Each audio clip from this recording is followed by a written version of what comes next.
A boy covers a distance of 4.32 kilometers in 4 minutes 48 seconds. So distance கொடுத்துட்டாங்க 4.32 kilometers.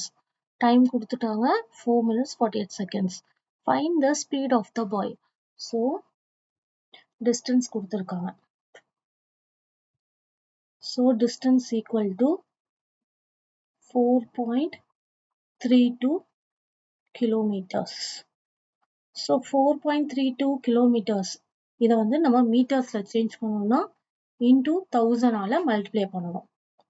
1000 ஆல multiply பண்ணோம் அப்படின்னா 2 digit point move ஆகும். தேர்டுக்கு 0. ஸோ 4320 மீட்டர் கன்வெர்ட் ஆயிடுச்சு. நெக்ஸ்ட் கொடுத்துருக்கிறது வந்து time. Time is equal to 4 minutes. மினிட்ஸை செகண்ட்ஸாக கன்வெர்ட் பண்ணணும்னா என்ன பண்ணணும்? Into 60.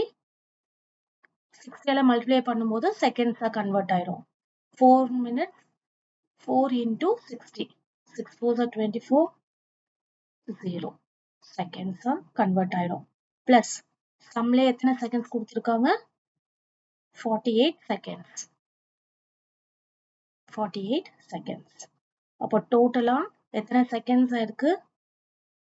288 seconds. So distance and time நம்ம வந்து கன்வெர்ட் பண்ணிட்டோம். மீட்டர் ஆகவும் செகண்ட்ஸ் ஆகவும் கன்வெர்ட் பண்ணிட்டோம். இப்போ நம்மளுக்கு ஃபார்முலா தெரியும். ஸ்பீடோடைய ஃபார்முலா தெரியும் இல்லையா? Speed equal to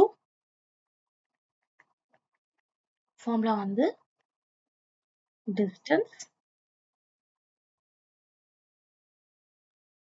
by time.